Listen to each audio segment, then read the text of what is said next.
MT Vasudevan നായരുടെ കഥകൾ ഉൾപ്പെടുത്തിയ പുതിയ ചിത്രം മനോരഥങ്ങൾ എന്നുള്ള സിനിമയിലെ ട്രെയിലർ ലോഞ്ച് ഇപ്പോൾ വൈറലാണ്.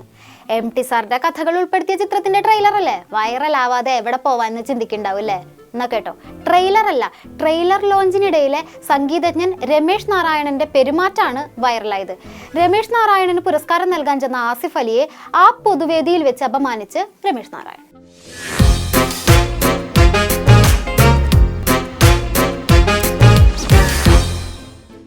രാജാധിരാജൻ രമേശ് നാരായൺജി എഴുന്നള്ളുന്നേ, വഴിമാറുക വഴിമാറുക. എന്താർക്കുരാവേശില്ലാത്തത്? രമേശ് നാരായണ ആരാന്ന് ആർക്കും മനസ്സിലായില്ല? ഇത്രയ്ക്ക് പോപ്പുലറായ സംഗീതജ്ഞന് മനസ്സിലാവാത്ത പോലെ ഇരിക്കുന്ന നാണില്ലല്ലോ നിങ്ങൾക്ക്? അല്ലെങ്കിൽ നിങ്ങളുടെയൊക്കെ ബഹുമാനം ആർക്ക് വേണം? ഇവിടെ രമേശ് നാരായൺജിക്ക് ഉപഹാരം സമർപ്പിക്കാൻ പോണ ചടങ്ങാണ് നടക്കാൻ പോണത്. കൊണ്ട് കൊതിച്ചോ? ശ്രീ രമേശ് നാരായണൻ സാറിന് ആസിഫ് അലി ഈ ഒരു പുരസ്കാരം നൽകിയിരിക്കുകയാണ്. ജയരാജ് സാറിന്റെ സിനിമയ്ക്ക് സംഗീതം നൽകിയിരിക്കുന്നത് അദ്ദേഹമാണ്. ഒരുപാട് പുരസ്കാരങ്ങൾ മലയാള സിനിമയിലേക്ക് കൊണ്ടുവന്നിട്ടുള്ള ശ്രീ രമേശ് നാരായണൻ. എന്ത്, രമേശ് നാരായണന് പോലെ ഇത്രയും ലെജൻഡായ ഒരു മനുഷ്യന് പുരസ്കാരം നൽകുന്നത് ആസിഫ് അലിയെ പോലെ ഒരു ജൂനിയറായ ആർട്ടിസ്റ്റ് ആണോ? പോയി രമേശ് നാരായൺജിയുടെ മൂഡ് പോയ മൂഡ് വീണ്ടെടുക്കാൻ അങ്ങനെ രമേശ് നാരായൺജി ആസിഫ് അലിയെ പറഞ്ഞയച്ചിട്ട് ആ വേദിയിലേക്ക് സംവിധായകൻ ജയരാജിനെ ക്ഷണിച്ചിരിക്കുകയാണ് സുഹൃത്തുക്കളെ.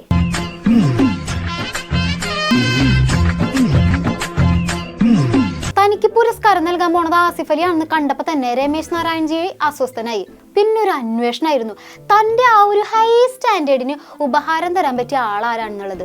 അങ്ങനെ ജയരാജനെ കണ്ണിപ്പെട്ടപ്പോഴാണ് പാവമുടെ രമേശ് നാരായൺജിയുടെ ശ്വാസം ഒന്ന് നേരെ വീണത്. രമേശ് നാരായൺ പൊതുവേദിയിൽ വെച്ച് ആസിഫ് അലിയെ അപമാനിച്ചതും പോരാ, സംവിധായകൻ ജയരാജ് അതിന് കൂട്ടും നിന്നിരിക്കുന്നു. വാവ്, രണ്ട് മാത്തമാറ്റിക്സ് തന്നെ. എന്തൊരു ചേർച്ച! രമേശ് നാരായൺ എന്തുകൊണ്ട് അങ്ങനെ പെരുമാറിയെന്നും അദ്ദേഹത്തിന്റെ ആ ഒരു നിലവാരം എന്താണെന്നും ഇവിടുത്തെ ബ്ലഡി മലയാളീസിന് മനസ്സിലായില്ല. അവരെല്ലാരും പറയാണ് രമേശ് നാരായൺ ആസിഫ് അലിനെ അപമാനിച്ചു എന്ന്. എല്ലാരും കൂടി ഏറി കയറ്റിയ സ്ഥിതിക്ക് അവിടെ എന്താണ് സംഭവിച്ചതെന്ന് രമേശ് നാരായൺ അങ്ങുന്ന് തന്നെ വിശദീകരിക്കുന്നതായിരിക്കും. ഒരിക്കലും എൻ്റെ ജീവിതത്തിൽ ആരെയും ഞാൻ അപമാനിച്ചിട്ടില്ല, അപമാനിക്കാനുള്ള ഉദ്ദേശവുമില്ല, ഒരിക്കലും അപമാനിക്കില്ല. കാര്യം ഒരു ഡിസ്ക്രിമിനേഷനും കാണിക്കാത്ത ഒരാളെടുത്തും ഞാൻ. ആണോ കുഞ്ഞെ? പിന്നെ എന്തുകൊണ്ട് നമ്മൾ ഇതറിയാതെ പോയി? ശ്രീ രമേശ് നാരായണൻ സാറിന് ആസിഫ് അലി ഈ ഒരു പുരസ്കാരം നൽകിയിരിക്കുകയാണ്. ജയരാജ് സാറിന്റെ സിനിമയ്ക്ക് സംഗീതം നൽകിയിരിക്കുന്നത് അദ്ദേഹമാണ്. ഇത് അപമാനിക്കണതല്ല, ആസിഫിനോടുള്ള ആ ഒരു സ്നേഹം കാണിക്കണതാ. നിങ്ങൾക്ക് ആർക്കും മനസ്സിലായില്ല? അത് നിങ്ങളുടെയൊക്കെ കാഴ്ചപ്പാട് ശരിയല്ല, അതാണ്. പക്ഷെ ഇതെങ്ങനെ വന്നു? ആസിഫ് അലി എനിക്ക് ഏറെ ഇഷ്ടമാണ്. അതെങ്ങനെ സംഭവിച്ചു എന്ന് എനിക്ക് തന്നെ അറിയില്ലേ? അത് ഉള്ളിലുള്ള ഈഗോ തല ഉയർത്തിയതാജി. സാറിനെ പോലൊരാൾക്ക്, ആസിഫിനെ പോലൊരു നടനാണോ പുരസ്കാരം തരേണ്ടതെന്നുള്ള ചിന്ത വന്ന സടകുടയിലാണ് എന്താ കണ്ടത്. പിന്നെ ഈഗോ വരാണ്ടിരിക്കോ? സമ്മാനം വാങ്ങാൻ വേണ്ടി ആങ്കർ അദ്ദേഹത്തെ വിളിച്ച പേര് തന്നെ തെറ്റിപ്പോയി. അപ്പൊ ആ പാവത്തിന് എന്തോരം സങ്കടമായിണ്ടാവും. അതും ഒരു ചെറു ചിരിയോടെയല്ലേ അദ്ദേഹം പറഞ്ഞത്. കോമ്പയർ പറയുന്നുണ്ട് എന്റെ പേര് എന്തൊക്കെയോ വേറെ ഒരു പേര് മാറ്റിയാ വിളിക്കുന്നത്. സന്തോഷ് നാരായണനെ വിളിക്കുന്നത് എന്റെ പേര്, കോമ്പയർ വിളിക്കുന്നത് സന്തോഷ് നാരായണൻ. ആസിഫ് അലിയിൽ നിന്ന് ആ മൊമെന്റ് പിടിച്ചു വാങ്ങി അത് ജയരാജനോട് നൽകാൻ പറയണത് വീഡിയോയിൽ നമുക്ക് കൃത്യമായിട്ട് കാണാം. എന്നിട്ട് മൂപ്പര് പറയാണ്, ഞാൻ ആസിഫ് അലിനെ അപമാനിച്ചൊന്നുമില്ല, പകരം സ്നേഹത്തോടെ ആസിഫ് അലിയുടെ ആ മൊമെന്റോ വാങ്ങുകയാണ് ചെയ്തത്. ഇത്രേ. ആസിഫ് അലി ഓടി വരുന്നു, ആസിഫ് അലി ഞാൻ വാങ്ങിച്ചു, ആസിഫ് അലിയുടെ നിന്ന് ഈ മൊമെന്റോ വാങ്ങിച്ചു. പക്ഷെ എനിക്കൊരാഗ്രഹം ഉണ്ടായിരുന്നു, ജയരാജും കൂടി ഇരിക്കുന്നുണ്ട് മുന്നിൽ. അപ്പോൾ ഒറ്റയ്ക്കല്ല, ജയരാജും കൂടെ ഈ വേദിയിൽ വരണം എന്നൊരാഗ്രഹത്തിലാണ് ഞാൻ ജയരാജനും കൂടി ഇങ്ങോട്ട് വിളിക്കുക. അതെ. എന്നിട്ട് ഒരാളെ അപമാനിക്കണത് കണ്ടിട്ടും തനിക്ക് ഇങ്ങള് മൊമെന്റോ തന്നാ മതി എന്ന് പറഞ്ഞപ്പോ അത് ജയരാജൻ സാറ് അക്ഷരം പ്രതി അനുസരിച്ചിരിക്കണു. മുടുക്കൻ. അപ്പോ മര്യാദകേട് കാണിക്കാൻ രണ്ടാളും സെറ്റുമ സാലേ. ജയരാജ് വരുന്നു. ജയരാജ് വന്ന് കഴിയുമ്പോഴേക്കും എനിക്ക് പിന്നെ ആസിഫ് അലി ഇല്ല അവിടെ. ആസിഫ് അലി അപ്പോഴേക്ക് പോയി കഴിഞ്ഞു. ഇതും തന്നിട്ട് ആസിഫ് അലി അങ്ങോട്ട് പോയി. ആസിഫ് അലി ഞാൻ വിഷ് ചെയ്തു, ആസിഫ് അലിയുടെ പുറത്ത് ഞാൻ കൈ തട്ടുകയും ചെയ്തു. ആ വീഡിയോ ഉണ്ട്. ഇല്ലല്ലോ, ആ വീഡിയോ ഇല്ലല്ലോ. രമേശ് നാരായൺ ആസിഫ് അലിക്ക് ഷെയ്ക്ക് ഹാൻഡ് കൊടുക്കണതോ തോളിൽ തട്ടണതോ പോട്ടെ, ഒന്ന് ചിരിക്കണത് പോലും വീഡിയോയിലില്ല. അത്രയും അപമാനിച്ചിട്ടും ആസിഫ് പുരസ്കാരം തന്ന് എതിർത്തൊന്നും പറയാണ്ട് ശരീരഭാഷയിൽ പോലും അത് പ്രകടാക്കാണ്ട് ചിരിച്ചോണ്ട് തന്റെ സീറ്റിൽ പോയി ഇരുന്നതായപ്പോ പ്രശ്നം എന്താണ് രമേശ് നാരായൺ ചെയ്ത്? ഞാനൊരു മൊമെന്റോ പ്രതീക്ഷിച്ചിട്ടല്ല പോകുന്നത്, ഒരിക്കലുമല്ല. ഒരു മിനിറ്റ്, ഞാൻ MT സാറിനെ നമസ്കരിക്കണം, അത്രമാത്രം എനിക്ക് ആഗ്രഹം ഉണ്ടായിരുന്നുള്ളൂ. MT സാറിനെ നമസ്കരിച്ച്, കാര്യം MT സാർ ഒരുപാട് എന്നെ പിന്നെ ഇത് ചെയ്തിട്ടുണ്ട്, പ്രൊമോട്ട് ചെയ്തിട്ടുണ്ട് ആ സമയത്ത്.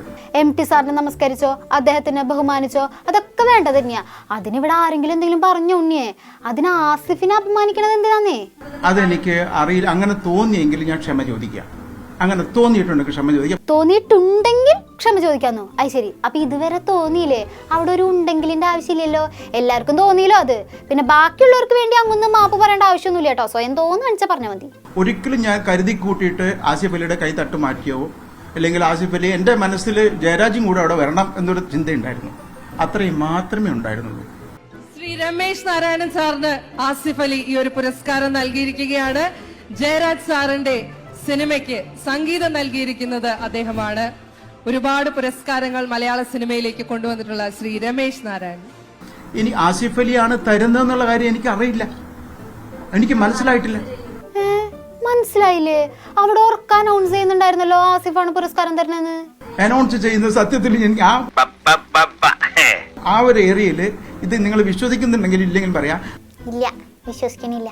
ആ ഒരു സമയത്ത് ഭയങ്കര സൗണ്ടിങ് ആയിരുന്നു. ആ സൗണ്ടിങ്ങിൻ്റെ അടുത്ത് എന്താണ് സംഭവിക്കുന്നതെന്ന് എനിക്ക് മനസ്സിലായിട്ടില്ല. ആസിഫ് അലി, ഞാൻ സ്റ്റേജിലല്ല കയറിയത്, ഞാൻ താഴെയാണ് നിൽക്കുന്നത്. അപ്പോൾ ആസിഫ് അലി ഓടി വരുന്നു, തരുന്നു. പിന്നെ ആസിഫ് അലി അവിടെ കുറച്ച് കാണുന്നില്ല. പിന്നെ അപ്പം തന്നെ അങ്ങ് മറന്നു ആസിഫ് അലി. ഒച്ചോടാ, പിന്നീട് ആസിഫ് അലി എങ്ങോട്ടോ മറിഞ്ഞുപോയി. അതാണ് പ്രശ്നമായത്. ഞാനൊരു ഭയങ്കരമായ ആളാണെന്ന ഈഗോയിലാണ് നാരായൺജി ആസിഫിനെ അപമാനിക്കുന്നത്. എന്നെപ്പോലൊരു ഭയങ്കരമായ കലാകാരനെ അനുമോദിക്കേണ്ടത് ആസിഫാണോ? എന്നിട്ട് ആ ഭയങ്കരമായ കലാകാരനെ നാട്ടുകാരെല്ലാവരും കൂടി ഇപ്പോൾ അറഞ്ചം പുറഞ്ചം ട്രോളുന്നു. ആ ഭയങ്കരമായ കലാകാരൻ അനുഭവിക്കുന്ന മാനസിക പീഡ എന്തായിരിക്കും? ഓർത്തിട്ട് കണ്ണ് നിറയാണ്. എല്ലാം താങ്ങാനുള്ള ശക്തി ആ പാവത്തിന് കൊടുക്കണേ. എൻ്റെ പേരിൽ തെറ്റിദ്ധാരണ വന്നെങ്കിൽ ഐ ആം സോ സോറി. പിന്നെ ആസിഫിന് എനിക്ക് ഏറ്റവും പ്രിയപ്പെട്ടതാണ്, അത് ഞാൻ പറയാം. ആസിഫിൻ്റെ അഭിനയം എനിക്ക് ഏറെ ഇഷ്ടമാണ്. ആരിലും പറ്റാം. തെറ്റ് പറ്റിയിട്ടുണ്ടെങ്കിൽ തീർച്ചയായിട്ടും ഞാൻ ക്ഷമ ചോദിക്കും, മാപ്പ് ചോദിക്കും. Why not? എന്നാലും നിറഞ്ഞ കയ്യടി കൊടുക്കാൻ ആങ്കർ പറഞ്ഞിട്ട് പോലും പാവത്തിന് കയ്യടി കിട്ടിയില്ലല്ലോ. സാരില്ല രമേശ് നാരായൺജി, അങ്ങോട്ട് റെസ്പെക്ട് കൊടുത്താൽ ഇങ്ങോട്ടും കിട്ടൂ. ഈ നാട് ഇങ്ങനെയായി പോയി. പ്രിയപ്പെട്ട ആസിഫ്, ഇങ്ങനൊരു അപമാനത്തെ ഒരു പുഞ്ചിരി കൊണ്ട് നേരിട്ട നിങ്ങളുടെ പക്വത അത്രയേറെ വലുതാണ്. കലയും കലാകാരന്മാരും സാഹിത്യവും ഒക്കെ മനുഷ്യരിൽ എളിമയാണ് ഉണ്ടാക്കേണ്ടത്, ഈഗോ അല്ല. ആസിഫ് അത് കാണിച്ചു തന്നു. നിരുപാധികം ആസിഫിനൊപ്പം തന്നെയാണ്. Love you Asif Ali. Thiruvananthapuram medical കോളേജിൽ പോകാൻ ആരെങ്കിലും ഉദ്ദേശിച്ചിട്ടുണ്ടെങ്കിൽ ശ്രദ്ധിക്കുക. എപ്പോഴാ നമ്മള് ലിഫ്റ്റിൽ കുടുങ്ങി പോവാന്ന് പറയാൻ പറ്റില്ല കേട്ടോ.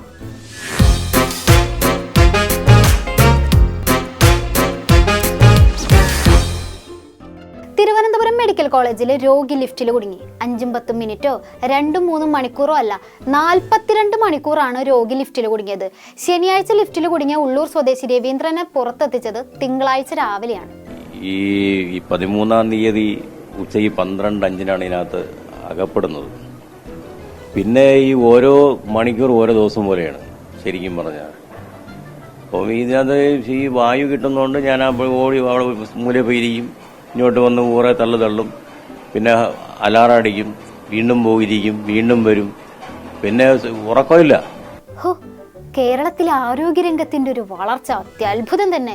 ലിഫ്റ്റിൽ അപായ സൂചന നൽകി അലാറടിച്ചിട്ടും ഒരു ജീവനക്കാരൻ പോലും അത് കേട്ടില്ല. ഗംഭീരം. വലേ സൈഡിലാണ് ഈ വെച്ചേക്കുന്നത് ഈ അലാറം. അതിലിപ്പോൾ ഈ അമർത്തും, ദേഷ്യത്തോടെ 2 പേരുകളും കൊണ്ട് നന്നായി അമർത്തും, വീണ്ടും സ്വന്തമായി ഇരുന്ന് വിഷമിക്കും, കരയും, ശപിക്കും. കുറെ നേരം കഴിയുമ്പോൾ ആവശ്യം അപ്പം മറുഭാഗത്ത് നിന്ന് മൂത്രം ഒഴിക്കും, തിരിച്ചു വരും. അദ്ദേഹം കടന്നുപോയ മാനസികാവസ്ഥ എന്താ നമുക്ക് ആലോചിക്കാൻ പോലും പറ്റണില്ല. അതെ, ലിഫ്റ്റിലൊക്കെ കയറിയിട്ടുണ്ടെങ്കിൽ നമ്മുടെ ആരോഗ്യമൊക്കെ പോകുന്നേ. ആരോഗ്യം ഉണ്ടാവണമെങ്കിൽ ശരീരം അനങ്ങണം. രോഗികളുടെ നല്ലതിന് വേണ്ടിയാ കേടായ ലിഫ്റ്റ് നന്നാക്കാത്തത്. മരിച്ച അച്ഛനും അമ്മയൊക്കെ ഇങ്ങനെ കാണുകയാണ്. കർക്കിടക മാസം 1-ാം തീയതി വരാൻ പോയില്ല. അപ്പം മരണപ്പെട്ടവരെല്ലാം ഇങ്ങനെ കാണുന്നു വരുന്നു പോകുന്നു. അപ്പം മരണം ഉറപ്പ്, മുഖാമുഖം കണ്ടു. എന്നാലും വെള്ളവും ഭക്ഷണമൊന്നും ഇല്ലാണ്ട് എങ്ങനെ 42 മണിക്കൂർ പിടിച്ചു? ഒന്നുമില്ല, സ്വയം സംഭരിച്ച ഒരു ശക്തിയുണ്ടല്ലോ. ഞാനൊക്കെ ഒരുപാട് കാലം ഈ ജനകീയ പ്രക്ഷോഭങ്ങളിലും യുവജന പ്രക്ഷോഭങ്ങളിലൊക്കെ നന്നായി പോരാട്ടം നടത്തി നിരാഹാരം കിടന്നിട്ടുണ്ട്. ഒന്നോ നമ്മുടെ ആളാണല്ലേ. പിന്നെ ഒന്നും നോക്കിയില്ല, ആരോഗ്യമന്ത്രിയും ബിനോയ് വിശ്വം അടക്കം നമ്മുടെ കോമ്രേഡ്സ് ഒക്കെ രവീന്ദ്രൻ ചേട്ടനെ സന്ദർശിക്കാൻ ഓടിച്ചെന്നു. നമ്മുടെ ആളാണ് കേട്ടോ, വേണ്ട സൗകര്യങ്ങളെല്ലാം ചെയ്തു കൊടുക്കണമെന്ന് ഉറപ്പുവരുത്തുകയും ചെയ്തു. ഇപ്പോഴും എനിക്ക് സംഭവിച്ചത് മറ്റാൾ സംഭവിക്കാൻ പാടില്ല. എന്റെ സ്ഥാനത്ത് ഒരു സ്ത്രീയോ, ഒരു ഗർഭിണിയായ സ്ത്രീയോ, അല്ലെങ്കിൽ ഒരു വൃദ്ധനോ, ഒരു ഹാർട്ട് പേഷ്യന്റോ, അല്ലെങ്കിൽ ഡയബറ്റീസ് പേഷ്യന്റോ ആയിരുന്നെങ്കിൽ ഈ പുറം ലോകത്ത് ഇന്നലെ എന്തായിരിക്കും സ്ഥിതി? അയ്യോ, അങ്ങനെ ചോദിച്ചൂടാ, കേരളം നമ്പർ 1 അല്ലേ. അപ്പൊ നമ്മൾ ഇങ്ങനത്തെ ചോദ്യം ചോദിക്കാൻ പാടില്ല.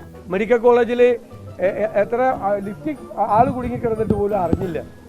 ആരാണ് ഇവിടെയൊക്കെ നോക്കുന്നത്? ആരാണ് ഇതിന്റെയൊക്കെ അഡ്മിനിസ്ട്രേഷൻ? എന്ത് മേൽനോട്ടമാണ് ഉള്ളത്?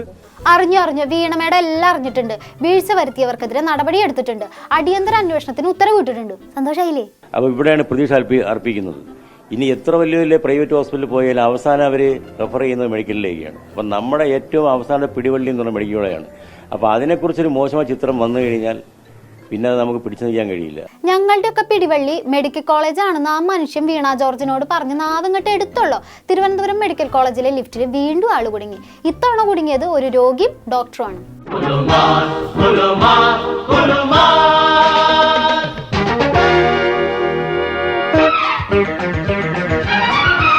എന്തൊക്കെയാണ് ഈ മെഡിക്കൽ കോളേജിൽ നടക്കുന്നത്?